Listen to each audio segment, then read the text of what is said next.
और उसके बाद कैसे पावरफुल लीडर बनाने हैं।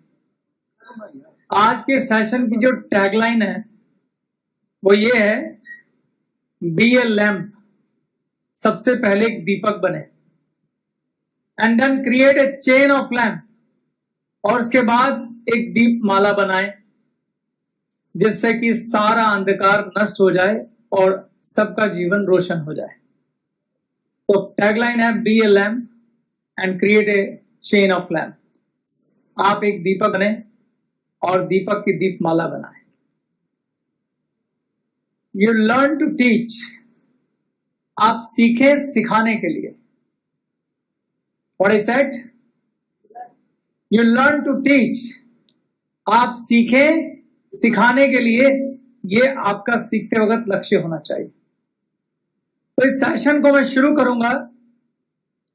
विश्व में जब भी कोई कंपनी अपने डिस्ट्रीब्यूटर को, अपने एम्प्लॉय को या पब्लिक को मोटिवेट करती है तो हमेशा वो उनके सपनों को लेके शुरू करती है।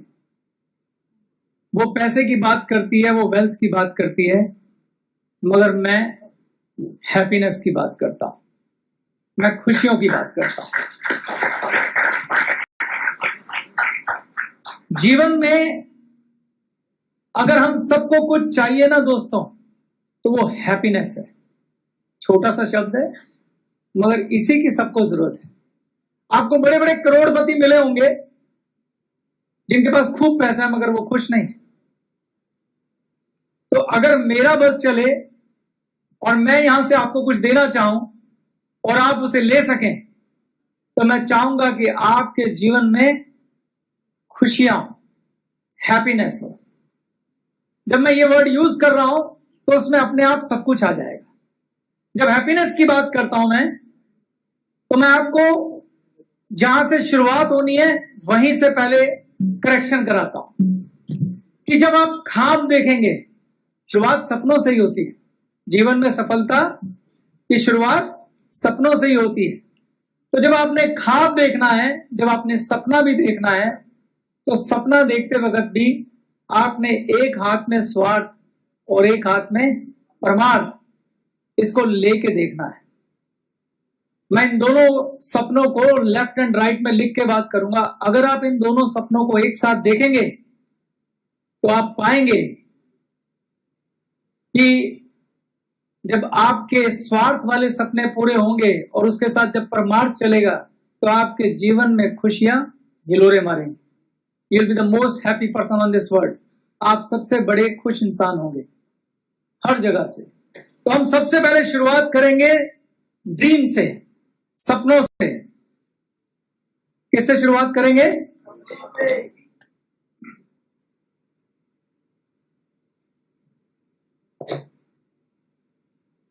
इंग्लिश में बोलूं तो ड्रीम्स,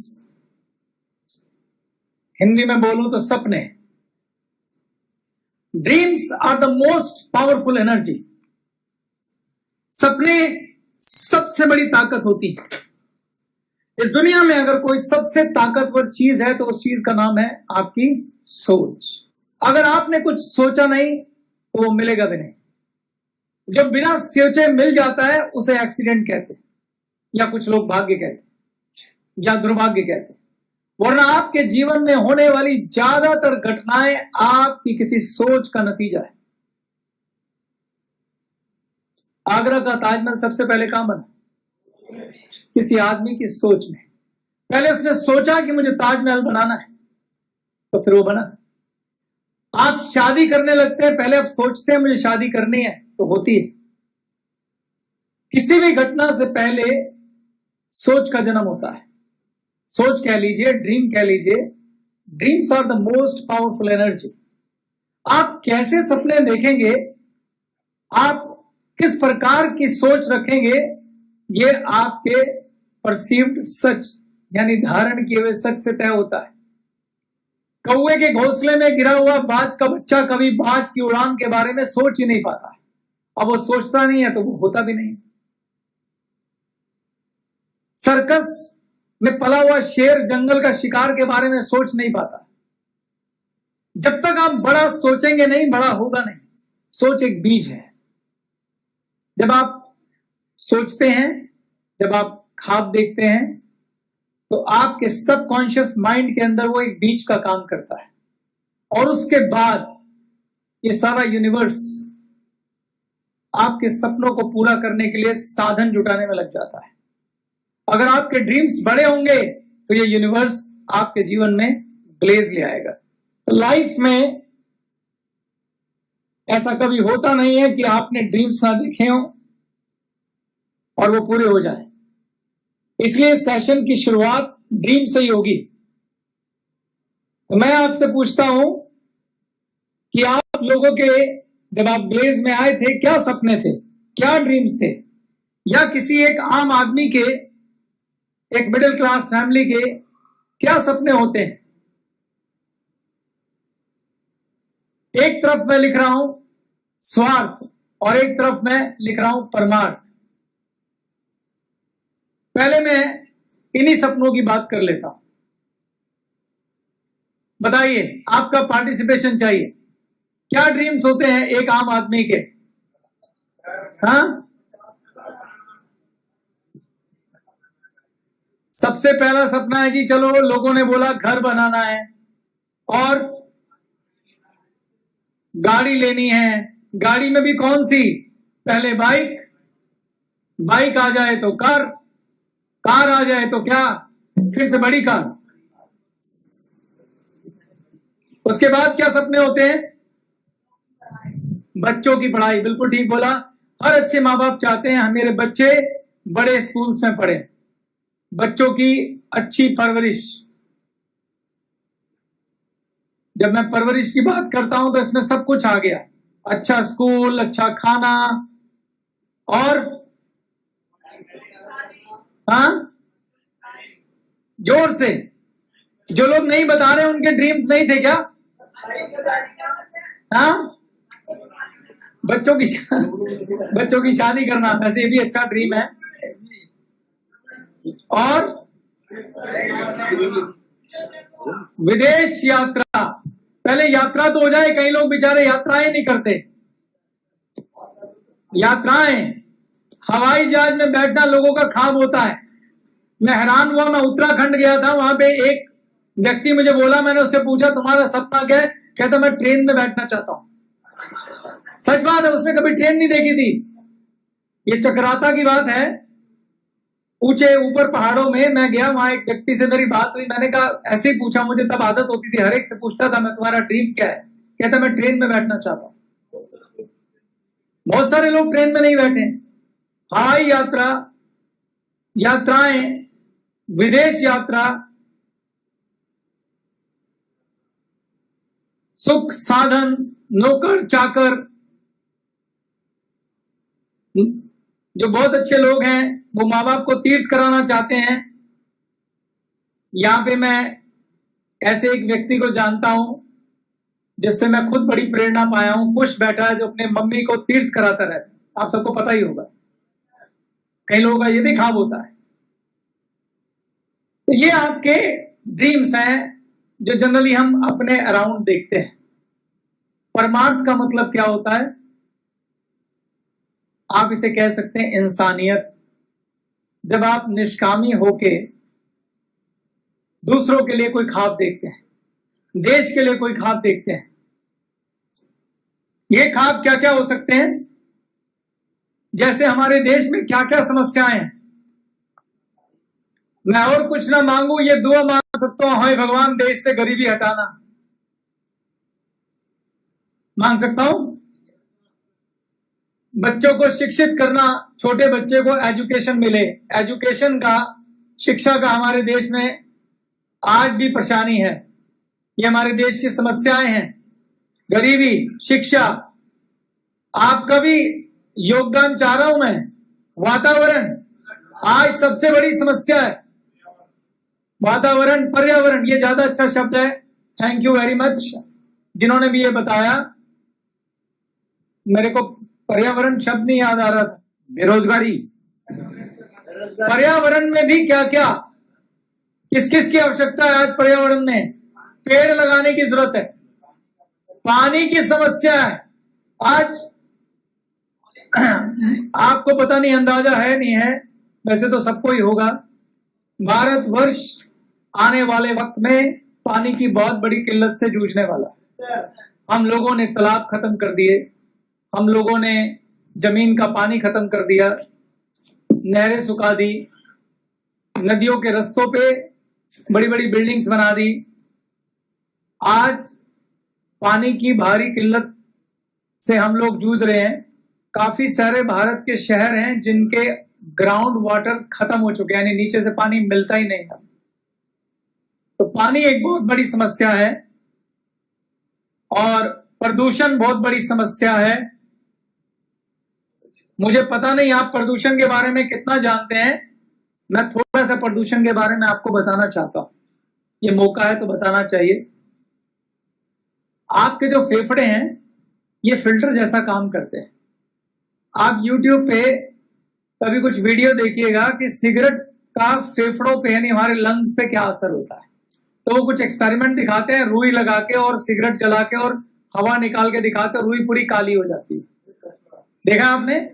अगर उस फेफड़े को काटा जाए हमारे तो वो काले निकलेंगे अंदर से, उनपे कार्बन जमा मिलेगा आपको।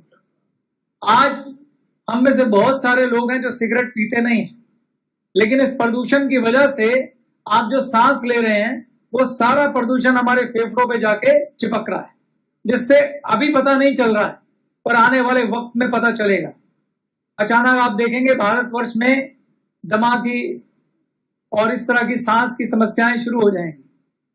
तो ये बहुत बड़ी समस्या है जिसको हम लोग अनदेखा कर रहे हैं, और ये तब तक सॉल्व नहीं होगी जब तक हम सब लोग मिलकर यूनाइटेड कदम नहीं उठाएंगे, जिसमें एक वर्ड होता है कार्बन फुटप्रिंट। इस प्रदूषण में किसका योगदान है? कौन कर रहा है ये? इस प्रदूषण में हम सबका योगदान है। हम एनवायरनमेंट में कितना प्रदूषण भेज रहे हैं प्रति व्यक्ति, उसको कार्बन फुटप्रिंट कहते हैं। आप एक बार गूगल पे चेक करना, तो आप जब उसको पढ़ेंगे तो आपको पता लगेगा आपकी वजह से कितना प्रदूषण ऊपर जाता है। आपकी कोई भी एक्टिविटी की वजह से, आप कार चला रहे हैं उससे, आप खाना बना रहे हैं उससे, आप सांस ले रहे हैं उससे, आप सब्जियां खा रहे हैं उससे, हर चीज का उसमें कंट्रीब्यूशन आता है। तो उसके बाद अगला सवाल ये आता है कि अगर आपने एक लैंप 1 घंटा फालतू जलाया तो उसकी वजह से आपने एक गंदी हवा ऊपर कितनी देर के लिए भेजी, वो भी कैलकुलेशन आती है। यानी आप वो लैंप जला के अपना ही दम घोटने का इंतजाम कर रहे हैं।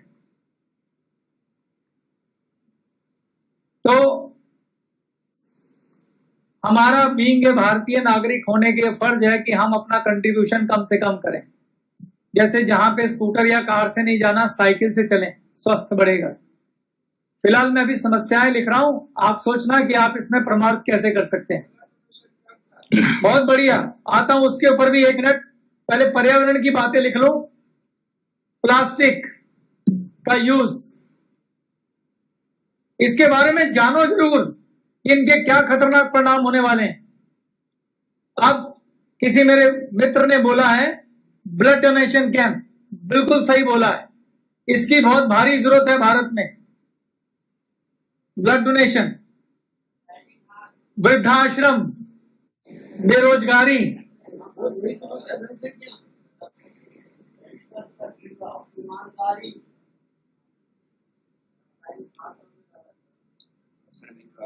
भ्रष्टता,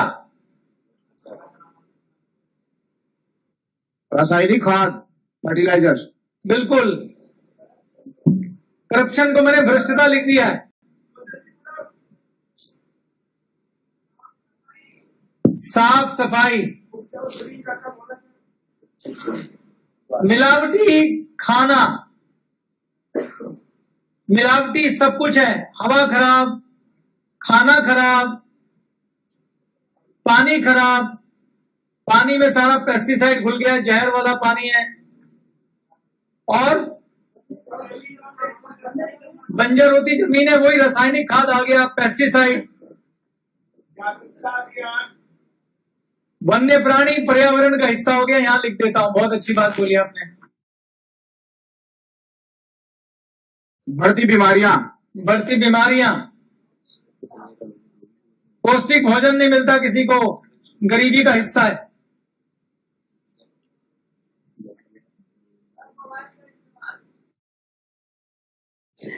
वैसे आपने बात बड़ी अच्छी बोली है जिसने भी ये बोली है।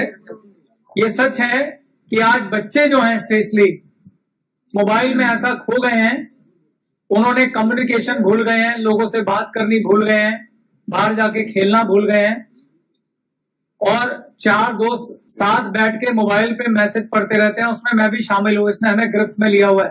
मोबाइल भी एक खराब चीज है, तो मैं इसको भी लिखूंगा।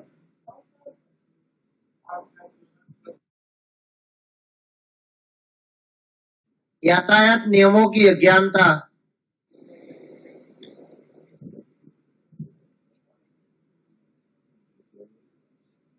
शिष्टाचार, सिविक सेंस। देखिए, मुझे ना बड़ी खुशी हो रही है। मुझे ऐसा लग रहा है ये लिस्ट खत्म नहीं होगी। इसका मतलब क्या है? मैं इसीलिए लिखता जा रहा था ताकि मैं आपको ये समझा सकूं कि आपके स्वार्थ के सपने कम है, लेकिन परमार्थ के सपनों में बहुत जगह है। और कमाल की बात देखिए कि परमार्थ के लिए आपको मैंने बोला था क्या करना होगा। 3 चीजें देनी है आपको, तन, मन और धन का 10%। और इसमें भी सबसे इंपॉर्टेंट जो है, ये जो अगर हमें परमार्थ वाली साइड सॉल्व करनी है, तो अगर कुछ सबसे इंपॉर्टेंट चीज जो आप दे सकते हैं वो तन है। तन मतलब अपना वक्त, सिर्फ 10% वक्त। और उस वक्त में आपने देना क्या है? एक भाई बहुत देर से बोल रहा था और उसने एक बात बोली थी, जागरूकता अभियान। कौन है वो व्यक्ति? प्लीज खड़े हो जाइए। वेरी गुड, आप आगे आइए, आपको सम्मानित करना चाहता हूं। इनको मैं ये सम्मान इसलिए दे रहा हूं कि मैं प्रॉब्लम लिख रहा था, एक व्यक्ति सॉल्यूशन चला रहा था, और वो ये थे। मैं सुन रहा था। Very good. तो जब ख्वाब देखना है ना, तो खाली स्वार्थ का ख्वाब मत देखिए, साथ में परमार्थ का भी देखिए। ये जितनी भी समस्याएं हैं, इसके लिए हम सभी जिम्मेदार हैं। और इसमें से 90% समस्याओं का समाधान उनके जागृति में छिपा है। ये मेरी एक फेमस कोटेशन भी है, मैं अक्सर बोलता रहता हूं, 90% प्रॉब्लम का सलूशन उनकी अवेयरनेस में छुपा है। जब इन बातों के कारण लोगों तक पहुंचेंगे, इनके दुष्प्रभाव लोगों तक पहुंचेंगे, जब जिम्मेदारी का एहसास लोगों तक पहुंचेगा, तो यही लोग जिन्होंने समस्या पैदा की है, वही लोग इसको ध्वस्त भी करेंगे। तो जागरूकता अभियान का मतलब होता है पहले इन समस्याओं को पहचाने और फिर उसके ऊपर अवेयरनेस लाए, जागरूकता लाए। जैसे आज हमने एक कार्यक्रम किया और आज एक समस्या के लिए हमने 10% का वक्त देकर आपको जागरूकता दी। जो आज आपने सुबह समझा या सीखा, क्या इन बातों का आपको आइडिया था? मुझे पता चला कि लगभग 125 लोग आप में से आगे आए जो उस समस्या का समाधान करने के लिए अपने हाथ बढ़ाया, जिन्होंने सिर्फ एक प्रोग्राम में। और हमें तो ये पता है कि अगर तीन लोगों को समझाएंगे तो कितनी जल्दी भारत में समाधान हो जाएगा। आपके पास जो प्रभु ने पावर दी है, जो कला दी है, वो नेटवर्किंग की कला दी है। जितनी जल्दी आप देश को बदल सकते हैं, जितना बड़ा योगदान ग्लेस देश को बदलने में दे सकती है, इतना कोई नहीं दे सकता।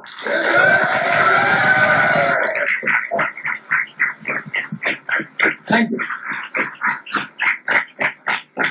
इसलिए आज से मैंने भी पहले आपको खाली यही वाले ख्वाब दिखाए थे, लेकिन हर आदमी बदलता है, हर आदमी बड़ा होता है।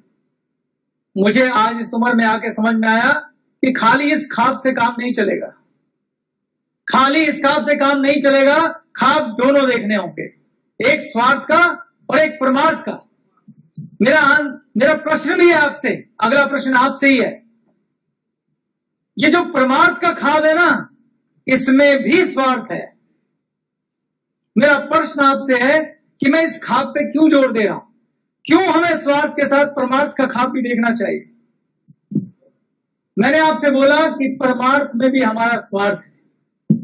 आप देखिए, आपने अपने ख्वाब पूरे करे, गाड़ी ले ली, आपने घर ले लिया, बच्चों की अच्छी परवरिश के लिए अच्छे स्कूल में डाल दिया, बच्चों की शादी के लिए अच्छा लड़का मिल गया, लेकिन उस समाज का क्या करेंगे जिसमें आप रहते हैं, जहां पीने को शुद्ध पानी नहीं है, जहां मिलावटी सब्जियां हैं, जहां भ्रष्टता इतनी है कि बच्चे को स्कूल डालने गए हैं तो उसके लिए आपसे रिश्वत मांगी जा रही है, बच्चे को नौकरी चाहिए तो वहां रिश्वत मांगी जा रही है, वो बाहर हवा में सांस लेने जा रहा है तो मुंह पे पट्टी डाल के जा रहा है। जब परमार्थ सुधरेगा तो आपको सच्चा सुख मिलेगा। आपके सपनों से मिलने वाला सुख तब तक सच्चा सुख नहीं होगा जब तक यहां सब ठीक नहीं होगा। जब शुद्ध हवा होगी, आप अपने घर में सब सुविधाएं ले लेंगे, सड़क पे जाके सुविधाओं का क्या करोगे? घर में एसी लगा लेंगे, घर में वाटर प्यूरिफायर लगा लेंगे, घर में आप एयर प्यूरिफायर लगा लेंगे, लेकिन क्या सड़क पे नहीं निकलेंगे? सड़क पे निकलेंगे कि नहीं निकलेंगे? सांस लेंगे कि नहीं लेंगे? जिन फसलों पे दबा के पेस्टिसाइड डाला जाता है कि आज पूरी ट्रेन की ट्रेन कैंसर के पेशेंट की जाती है, उसका क्या करेंगे? क्या गारंटी है कि आपके परिवार वालों को उससे नुकसान नहीं होगा? तो इस परमार्थ में भी हमारा स्वार्थ है। देखिए, समस्याएं बहुत सारी होती हैं, लेकिन लीडर वो होता है जो आगे बढ़ के कहता है कि ये समस्याएं हम सॉल्व करेंगे। तो मैं ग्लेस के लीडर से ये उम्मीद करता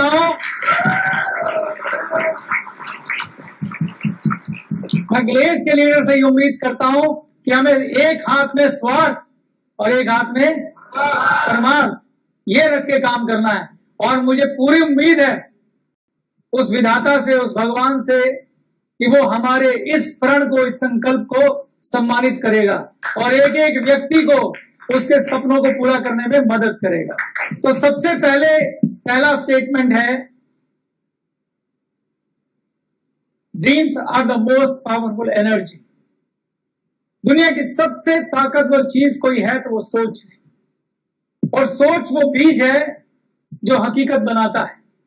तो शुरुआत यहीं से क्यों ना की जाए? क्यों ना ऐसा भारत सोचा जाए कि जहां ये सब रोग मुक्त हों, अपनी सोच में इसका बीज क्यों ना डाला जाए कि इन सब बीमारियों से हमारा भारत मुक्त हो, और उस भारत में मैं ये सपने देखूं, उस भारत में मेरे ये ख्वाब पूरे हों। आज से हम ये ख्वाब देखें। अब सवाल आता है कि इस तरह के ख्वाब पूरे करने के लिए जो दीपक जलेगा, जो लीडर चाहिए, जो रोशनी फैलाएंगे, दीपक से एक और दीपक चलेगा, उसके आगे एक और दीपक चलेगा, और फिर एक दीपमाला बनेगी जो इस अंधकार को मिटाएगी और ऐसे सपने लोगों की अपने भी पूरे करेगी और लोगों के भी पूरे कराएगी। वो लीडर कैसा होता है, अब उसकी मैं बात करूंगा। उस लीडर के अंदर क्या गुण होते हैं जो इस सपने को पूरा करेगा, उसकी बात अब मैं शुरू करने लगा। Is it clear to everybody? Thank you very much.